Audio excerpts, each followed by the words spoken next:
Hello friends, ಬನ್ನಿ ಇವತ್ತಿನ ons episode ನೋಡ್ಕೊಂಬರೋಣ. ಈ ಕಡೆ ಸೂರ್ಯ ಮತ್ತು ಮೀನಾ ಇಬ್ಬರೂ ಸಹ ದೇವ್ರ ಮನೆಯಲ್ಲೇ ಕುತ್ಕೊಂಡಿರ್ತಾರೆ. ಸೂರ್ಯನೂ ಸಹ ಭಕ್ತಿಯಿಂದ ಬೇಡ್ಕೊತಾ ಇರ್ತಾನೆ. ಈ ಕಡೆ ಶ್ರುತಿ ರವಿನೂ ಸಹ ಸೂರ್ಯ ಅವರೇ, ನಿಮ್ಮ ಮನಸ್ಸಲ್ಲಿ ಏನಿದೆ ಅದನ್ನ ದೇವರಿಗೆ ಹೇಳಿ, ಖಂಡಿತವಾಗ್ಲೂ ಒಳ್ಳೇದಾಗುತ್ತೆ ಅಂತ ಹೇಳಿ ಇವರು ಸಹ ಫೋರ್ಸ್ ಮಾಡ್ತಾ ಇರ್ತಾರೆ. ಸರಿ ಆಯಿತು ಅಂತೇಳಿ ಸೂರ್ಯ ದೇವ್ರ ಬಳಿ ಕೂತ್ಕೊಂಡು ದೇವರಿಗೆ ಅವ್ರದ್ದೇ ಆದ ಒಂದು ಸಾಂಗನ್ನು ಡೆಡಿಕೇಟ್ ಮಾಡಿ ಆಡ್ತಾ ಇರ್ತಾರೆ. ಅದೇ ಟೈಮ್ಗೆ ಈ ಕಡೆ ರಂಗನಾಥ್ ಓಡಿ ಬಂದು, ನಿಮ್ಮ ಅಮ್ಮಗೆ ಎಚ್ಚರಾಯಿತು, ಬನ್ನಿ ಬನ್ನಿ ಅಂತೇಳಿ ಕರಿತಾನೆ. ಸೂರ್ಯಗೆ ಎಲ್ಲಿಲ್ದು ಖುಷಿ, ಏನಾಯಿತು ಸಕ್ಕರೆಗೆ ಅಂತ ಹೇಳಿ ಓಡೋಡಿ ಹೋಗ್ತಾನೆ. ಈ ಕಡೆ ಸೂರ್ಯ ಮತ್ತು ರವಿ ಇಬ್ಬರೂ ಓಡೋಡಿ ಹೋದಾಗ ಈ ಕಡೆ ಶ್ರುತಿ ಮತ್ತು ಮೀನಾ ಇಬ್ಬರೇ ದೇವ್ರ ಮುಂದೆ ಇರ್ತಾರೆ. ಕೊನೆಗೂ ನೀವು ಬೇಡ್ಕೊಂಡಿದ್ದು ಒಳ್ಳೇದಾಯಿತು, ಅತ್ತೆಗೇನೂ ಆಗೋದಿಲ್ಲ, ನೋಡಿದ್ರಾ ಇಷ್ಟು ಚೆನ್ನಾಗಿ ಪ್ರಾರ್ಥನೆ ಮಾಡಿದ್ರೆ ನಿಮ್ಮ ಆಸೆ ನೆರವೇರುತ್ತೆ ಅನ್ನಂಗಿದ್ರೆ ದೊಡ್ಡದಾಗೆ ಕೇಳ್ಕೊಬೇಕಿತ್ತಲ್ವ ನೀವು ಅಂತೇಳಿ ಶ್ರುತಿ ಅಂತಾಳೆ.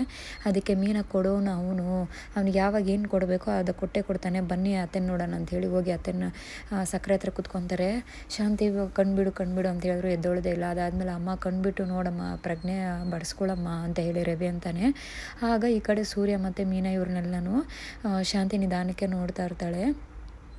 ಆಮೇಲೆ ರಂಗನಾಥು, ನಿನ್ನನ್ನು ಉಳಿಸ್ಕೊಂಬಿಟ್ರು ನಿನ್ನ ಮಗ ಸೂರ್ಯ ಮತ್ತು ಮೀನಾ ಅಂತ ಅಂದಾಗ, ಹೌದಾ ನನ್ನ ಮಗನಾ ಅಂತಂದಾಗ, ಹೌದು ಸೂರ್ಯ ಮೀನಾ ನಿಮ್ಮ ಮಗ ಸೊಸೆ ಉಳಿಸ್ಕೊಂಬಿಟ್ರು ನಿನ್ನ ಅಂತಾರೆ. ಅದಾದಮೇಲೆ ನನಗೇನು ಮುಂಪ್ರಿದೆ, ನನಗೇನು ನೆನಪಾಗ್ತಾ ಇಲ್ಲ ಅಂಥೇಳಿ ಒಬ್ಬರನ್ನು ಎಲ್ಲರನ್ನೂ ಒಂದು ಕಡೆಯಿಂದ ನೋಡ್ಕೊಂಬರ್ತಾಳೆ. ಈ ಕಡೆ ಮೀನಾನ ನೋಡಿ, ತುಂಬ ಒಳ್ಳೊಳ್ಳೆ ಥರ ಕಾಣಿಸ್ತಾ ಇದೆಯಾ, ನನಗೆ ಅನಿಸ್ತಾ ಇದೆ, ನೀನು ತುಂಬ ಒಳ್ಳೊಳ್ಳೆ ಅಂತ ಅನಿಸ್ತಾ ಇದೆ ಅಂಥೇಳಿ ಮೀನಾನ ಅಂತಾರೆ. ಮೀನಾ, ದಯವಿಟ್ಟು ಕ್ಷಮಿಸಿಬಿಡಿ ಅತ್ತೆ, ನನ್ನಿಂದನೇ ಆಗಿದ್ದು ಅಂತಂದಾಗ ಈ ಕಡೆ ರಂಗನಾಥು, ಅವಳೇ ಅಲ್ವಾ ಸೇವೆ ಎಲ್ಲ ಮಾಡಿದ್ದು, ಅದಕ್ಕೆ ಅವಳು ಆ ಥರ ಹೇಳ್ತಾ ಇದ್ದಾಳೆ ಅಂಥೇಳಿ ಈ ಕಡೆ ಶಾಂತಿಗೆ ರಂಗನಾಥ್ ಅಂತಾನೆ. ಈ ಕಡೆ ಮೀನಾ, ಅತ್ತೆ ನೀವು ಹುಷಾರಾಗೋವರೆಗೂ ದೇವರಲ್ಲಿ ನಾನು ಪ್ರಾರ್ಥನೆ ಮಾಡ್ಕೊತಾ ಇರ್ತೀನಿ, ನಿಮಗೇನು ಆಗಬಾರ್ದು, ನೀವು ಹುಷಾರಾಗಿದ್ರೆ ನನಗಷ್ಟೇ ಸಾಕು ಅಂತ ಹೇಳ್ತಾರೆ. ಅದೇ ಟೈಮ್ಗೆ ಈ ಕಡೆ ಸೂರ್ಯ ಹಾಲಿಗೆ ಕಿಚನಿಂದ ಹಾಲಿಗೆ ಹೋಗಿ ಅವನ ಪಾಡಿಗೆ ಅವನು ನಿಂತ್ಕೊತಾನೆ. ಶಾಂತಿ ಸೂರ್ಯ ಹಿಂದೆನೇ ಹೋಗ್ತಾರೆ. ಹೋಗಿ ಸೂರ್ಯನ ನೋಡ್ಕೊಂಡು ಕಣ್ಣೀರು ಹಾಕೋಕ್ಕೆ ಸ್ಟಾರ್ಟ್ ಮಾಡ್ತಾಳೆ. ಸೂರ್ಯ ಅಂದ ತಕ್ಷಣ ಸಕ್ಕರೆ ಅಂತ ಹೇಳಿ ಸೂರ್ಯ ಅಂತಾನೆ. ಅದಕ್ಕೆ ಏನು ಅದು ಸಕ್ಕರೆ ಕೊಕ್ಕರೆ ಅಂದ್ಕೊಂಡು ಅಮ್ಮ ಅಂತ ಕರೆಯು ಅಂತ ಹೇಳಿ ಸೂರ್ಯನ ಮುತ್ತು ಕೊಟ್ಟು ತುಂಬ ಪ್ರೀತಿಯಿಂದ ಮಾತಾಡಿಸ್ತಾಳೆ. ಸೂರ್ಯಗೆ ಅದು ಯಾವ ರೀತಿ ವ್ಯಕ್ತ ಮಾಡಬೇಕಂತ ಗೊತ್ತಾಗೋದಿಲ್ಲ. ತುಂಬ ಎಮೋಷ್ನಲ್ ಆಗಿ ಹೋಗ್ತಾನೆ ಸೂರ್ಯ, ಅಳ್ತಾನೆ ಇರ್ತಾನೆ. ಯಾಕಪ್ಪ ಅಳ್ತಾ ಇದೆಯಾ, ನನಗೇನೂ ಆಗಿಲ್ಲ ಕಣೋ, ನಾನು ಹುಷಾರಾಗಿದ್ದೀನಿ, ಏನಕ್ಕೆ ಎಲ್ಲರೂ ಅಳ್ತಾ ಇದ್ದೀರಾ, ಆರಾಮಾಗಿರಿ, ನಾನು ಹುಷಾರಾಗಿ ಇದ್ದೀನಿ ಅಂತೇಳಿ ಅಂತಾಳೆ. ಸರಿ, ನಿಮಗೆಲ್ಲನೂ ಒಂದು ಸ್ವಲ್ಪ ಸುಸ್ತಾಗಿದ್ದೀರಾ, ನಿಮಗೆಲ್ಲನೂ ಜ್ಯೂಸ್ ಏನಾದ್ರು ಮಾಡ್ಕೊಬರಲ್ಲ ಅಂದಾಗ ಮನೆಯವರೆಲ್ಲ ಶಾಕ್ ಆಗೋಗ್ತಾರೆ. ನೀನು ಜ್ಯೂಸ್ ಮಾಡ್ಕೊಂಬರ್ತೀಯ ಅಂತೇಳಿ ಅಂತಾರೆ. ಈ ಕಡೆ ಶ್ರುತಿ ಮತ್ತು ಮೀನು ಇಬ್ಬರೂ ಸಹ ಒಬ್ರಿಗೊಬ್ರು ತಬ್ಬಿಕೊಂಡು, ನಿಮ್ಮ ಪ್ರಾರ್ಥನೆ ಖಂಡಿತವಾಗ್ಲೂ ಫಲ ಕೊಟ್ಟಿದೆ ಅಂತೇಳಿ ಇಬ್ಬರು ಸಹ ತುಂಬ ಖುಷಿಯಾಗಿ ಅಳೋಕ್ಕೆ ಸ್ಟಾರ್ಟ್ ಮಾಡಿಬಿಡ್ತಾರೆ.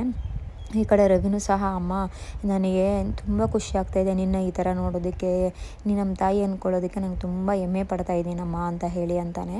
ರವಿನೂ ಸಹ ತುಂಬ ಮುದ್ದಾಡ್ತಾ ಇರ್ತಾಳೆ. ಈ ಕಡೆ ಅದಾದಮೇಲೆ, ಅತ್ತೆ ನೀವು ರೆಸ್ಟ್ ಮಾಡಿ ಅತ್ತೆ, ನಿಮಗೆ ರೆಸ್ಟ್ ತುಂಬ ಇಂಪಾರ್ಟೆಂಟು, ನಾನು ಜ್ಯೂಸ್ ಮಾಡ್ಕೊಬರ್ತೀನಿ, ನೀವೇನಕ್ಕೆ ಎದ್ದು ಬರ್ತಾ ಇದ್ದೀರಾ, ನೀವು ಆರಾಮಾಗಿರಿ ಅಂದಾಗ, ಅಯ್ಯೋ ನನಗೆ ಈಗಲೇ ನೀನು ಮಾಡಿರೋ ಸೇವೆ ತುಂಬ ಜಾಸ್ತಿ ಆಗಿದೆಯಮ್ಮ, ಈಗ ನೀನು ರೆಸ್ಟ್ ಮಾಡು, ನಾನೇ ಹೋಗಿ ಮಾಡ್ಕೊಂಬರ್ತೀನಿ, ನೀನು ಆರಾಮಾಗಿ ಇರು ಸಾಕು, ನನಗೋಸ್ಕರ ಎಷ್ಟು ಅಂತ ಮಾಡ್ತೀಯ ನೀನು ಅಂತ ಹೇಳಿ ಈ ಕಡೆ ಮೀನಾಗೆ ಅಂತಾಳೆ. ಈ ಕಡೆ ಶ್ರುತಿಗೆ, ಶ್ರುತಿ ನಡಿಯಮ್ಮ ಮನೆಯವ್ರಿಗೋಸ್ಕರ ಏಲಕ್ಕಿ ಎಲ್ಲ ಜಜ್ಜಿ ಜ್ಯೂಸ್ ಮಾಡ್ಕೊಬರೋಣ, ಅದು ನಿಮ್ಮ ಅವನಿಗೆ ಶುಗರ್ಲೆಸ್ಸು ಜ್ಯೂಸ್ ಮಾಡಬೇಕು, ಬೇರೆಯವ್ರಿಗೆಲ್ಲನೂ ಶುಗರ್ ಸರಿ ಹೋಗುತ್ತೆ, ಬಾ ನನಗೆ ಕಿಚನಲ್ಲಿ ಒಂದು ಸ್ವಲ್ಪ ಹೆಲ್ಪ್ ಮಾಡು, ನಿಂಬೆಹಣ್ಣೆಲ್ಲ ಎತ್ಕೊಳ್ಳು ಅಂತ ಹೇಳಿ ಅಂದಾಗ, ಸರಿ ಅತ್ತೆ ನಡೀರಿ ಅತ್ತೆ, ಅದರಲ್ಲೇನು ಬನ್ನಿ ಹೋಗೋಣ ಅಂತ ಹೇಳಿ ಶ್ರುತಿ ಮತ್ತು ಶಾಂತಿ ಇಬ್ಬರೂ ಸಹ ಕಿಚನ್ಗೆ ಹೋಗ್ತಾರೆ.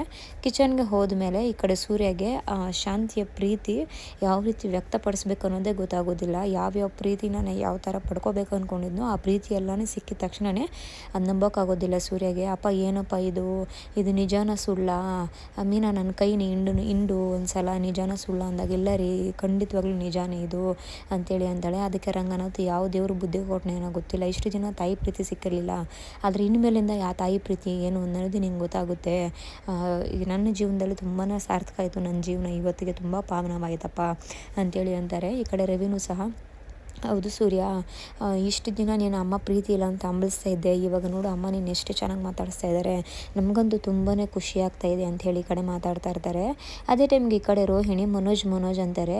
ಫೋನಲ್ಲಿದ್ದೀನಿ ಅಂತ ಗೊತ್ತಾಗೋದಿಲ್ಲ, ಯಾವಾಗ ನೋಡು ಮನೋಜ್ ಅಂತ ಬಡ್ಕೊತಾ ಇರ್ತೆ. ಏನು ರೋಹಿಣಿ ಅಂದಾಗ ಅತ್ತೆ ಎಚ್ಚರ ಆಗಿದೆ ಅಂತೇಳಿ ಅಂತಾರೆ. ಅತ್ತೆಗೆ ಹೌದು, ಅಮ್ಮಗೆ ಎಚ್ಚರ ಆಗದಿರೇ ಎದ್ದು ಬಿಡ್ಬೇಕು ಅಂದ್ಕೊಂಡಿದ್ದೆ ನೀನು ಅಂದಾಗ, ಇಲ್ಲ ಅತ್ತೆಗೆ ಎಚ್ಚರ ಆಗಿದೆ ಅಂತಾನೆ. ಸರಿ, ಅದರಲ್ಲಿ ಏನಿದೆ, ಎಚ್ಚರ ಆಗಿ ಮೀನಾಗ 2 ಬಿಟ್ರಾ ಅಂತಂದಾಗ, ಇಲ್ಲ ಮನೋಜ್ ಆ ಥರ ಎಲ್ಲ ಏನಿಲ್ಲ, ಮೀನಾಗ ಅವ್ರೇನು ಒಂದೇ ಇಲ್ಲ ಅಂದಾಗ, ಅವ್ರಂದಿಲ್ಲ ಅಂದರೆ ಏನು, ನಾನು ಬಿಡಲ್ಲ ಮೀನಾಯಿಂದನೇ ಇದೆಲ್ಲ ಆಗಿದ್ದು, ಅವಳಿಗೆ ಮಾಡ್ತೀನಿ ಅಂಥೇಳಿ ಮೀನಾ ಅಂತೇಳಿ ಕಿರ್ಚಾಡ್ಕೊಂಡು ಹಾಲಿಗೆ ಬರ್ತಾನೆ. ಎಲ್ಲಿ ಮೀನಾ ನಮ್ಮಮ್ಮಗೆ ಅಮ್ಮ ಅಂಥೇಳಿ ಕಿರ್ಚಾಡ್ತಾನೆ ಮೊದಲು. ಅದಾದಮೇಲೆ ಈ ಮೀನಿಂದನೇ ಎಲ್ಲ ಆಗಿದ್ದು, ಫಸ್ಟ್ ಈ ಮೀನಾಗೆ ಚೆನ್ನಾಗಿ ಕ್ಲಾಸ್ ತೊಗೊಬೇಕು ಅಂಥೇಳಿ ಅಂತಾನೆ. ಅದಕ್ಕೆ ಈ ಕಡೆ ಸೂರ್ಯ, ಏನಪ್ಪ ಅಂತ ತಪ್ಪು ನನ್ನ ಹೆಂಡ್ತಿ ಏನು ಮಾಡಿದಾಳೆ ಅಂತ ಅಂದಾಗ, ನಿನ್ನ ಹೆಂಡ್ತಿಯಿಂದಾನೆ ಅಲ್ವಾ ನಮ್ಮಮ್ಮ ಬಿದ್ದೋಗಿದ್ದು ಅಂಥೇಳಿ ಅಂತಾನೆ. ಅದು ಬೈ ಮಿಸ್ಸಾಗಿ ಆಗಿದ್ದು ಅಂತ ಹೇಳಿ ಈ ಕಡೆ ಮೀನಾ ಅಂತಾಳೆ. ಅದೇ ಟೈಮ್ಗೆ ಈ ಕಡೆ ಶಾಂತಿ, ಯಾರದು ಅಮ್ಮ ಅಂತ ಇರೋದು ಅಂತ ಹೇಳಿ ಶ್ರುತಿನ ಕೇಳಿದಾಗ, ಅತ್ತೆ ಅದು ನಿಮ್ಮ ಮಗ ಅಂತ ಅಂತಾನೆ. ಇನ್ನೊಂದು ಮಗ ಇದ್ದಾನೆ ನನಗೆ ಅಂಥೇಳಿ ಶಾಂತಿ ಕೇಳಿದಾಗ, ಹೌದು ಇನ್ನೊಂದು ಮಗ ಇದ್ದಾನೆ, ಆದರೆ ಅವನು ಒಂಥರ ಬರೀ ಅವನು ಅವನ ಹೆಂಡ್ತಿ ಅಷ್ಟೇ, ಅವ್ರ ಜೀವನ ಬೇರೆಯವ್ರ ಬಗ್ಗೆ ತಲೆನೇ ಕೆಡಿಸ್ಕೊಳ್ಳೋದಿಲ್ಲ, ಅವರು ಸರಿ ಇಲ್ಲ ಅಂಥೇಳಿ ಹೇಳ್ತಾ ಇರ್ತಾರೆ.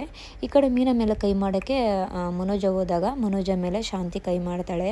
ಏನೋ ಅಂದ್ಕೊಂಡಿದ್ಯಾ ನೀನು, ಎಷ್ಟು ಧೈರ್ಯ ಇದ್ದರೆ ನನ್ನ ಸೊಸೆ ಮೇಲೆ ಕೈ ಮಾಡ್ತೀಯ ನೀನು ಅಂಥೇಳಿ ಅಂದಾಗ, ಅಮ್ಮ ನಿನಗೆ ಅದೆಲ್ಲ ಗೊತ್ತಿಲ್ಲ, ಅವಳು ಏನು ಮಾಡಿದ್ಲು ಅಂತ ಗೊತ್ತಾ ನಿಮಗೆ ಅಂತೇಳಿ ಅಂತಾರೆ. ಅದೇ ಟೈಮ್ಗೆ ಈ ಕಡೆ ರಂಗನಾಥು, ಮುಚ್ಚೋ ಬಾಯಿ ಸಾಕು, ಅವಳು ಏನೋ ಮಾಡಿದ್ಲು ಅಂಥೇಳಿ ಅಂತಾರೆ.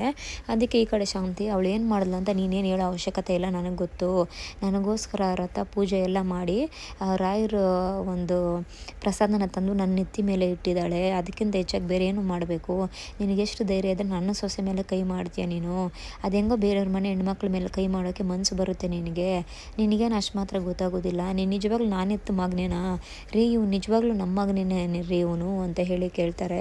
ಅದಕ್ಕೆ ಈ ಕಡೆ ಹೌದಮ್ಮ ನಮ್ಮ ಮಗನೇ ಅಂತ ಅಂತಾರೆ. ಅದಕ್ಕೆ ಈ ಕಡೆ ರೋಹಿಣಿ ಇದನ್ನೆಲ್ಲ ಆಶ್ಚರ್ಯವಾಗಿ ನೋಡ್ತಾ ಇರ್ತಾಳೆ. ಈ ಕಡೆ ಸೂರ್ಯ, ಅದೆಷ್ಟು ಧೈರ್ಯ ನನ್ನ ಹೆಂಡ್ತಿನೇ ಹೊಡಿಯೋಕೆ ಹೋಗ್ತೀಯಲ್ಲ ನೀನು, ಬಡ್ದು ನೋಡೋಣ ಅಂತೇಳಿ ಅಂತಾರೆ. ಅದಕ್ಕೆ ಈ ಕಡೆ ರೋಹಿಣಿ, ಅವರು ಸುಮ್ಮನೆ ಬಾಯಿ ಮಾತಿಗೆ ಹೇಳ್ತಿದ್ದಾರೆ ಅಷ್ಟೇ ಅಂತ ಹೇಳಿ ಅಂದಾಗ, ಈ ಕಡೆ ನಿಜವಾಗ್ಲೂ ನೀನು ಸೊಸೆನಾ, ಗಂಡ ತಪ್ಪಿದರೆ ತಿದ್ದು ಬುದ್ಧಿ ಹೇಳಬೇಕು, ನೀನು ನೋಡ್ರೆ ಈ ಥರ ಎಲ್ಲ ಮಾತಾಡ್ತಾ ಇದೆಯಾ ಅಂತ ಹೇಳಿ ರೋಹಿಣಿನ ಬೈಯೋಕ್ಕೆ ಸ್ಟಾರ್ಟ್ ಮಾಡ್ತಾರೆ.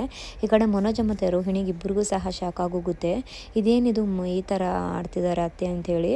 ಅಲ್ಲಿಗೆ ಇವತ್ತಿನ ಎಪಿಸೋಡ್ ಕಂಪ್ಲೀಟ್ ಆಯಿತು. ನೆಕ್ಸ್ಟ್ ಎಪಿಸೋಡು ಅಪ್ಡೇಟ್ ಮಾಡ್ತೀನಿ. ಇವತ್ತಿನ ಎಪಿಸೋಡ್ ಬಂದು ನಿಮಗೆ 2 ಎಪಿಸೋಡ್ಸ್ ಅವೈಲೇಬಿಲಿಟಿ ಇದೆ. ಈ ಎಪಿಸೋಡ್ ಅಪ್ಲೋಡ್ ಮಾಡಿ ಇನ್ನೊಂದು 2 ನಿಮಿಷಕ್ಕೆ ಇನ್ನೊಂದು ಎಪಿಸೋಡನ್ನು ಅಪ್ಲೋಡ್ ಮಾಡ್ತೀನಿ.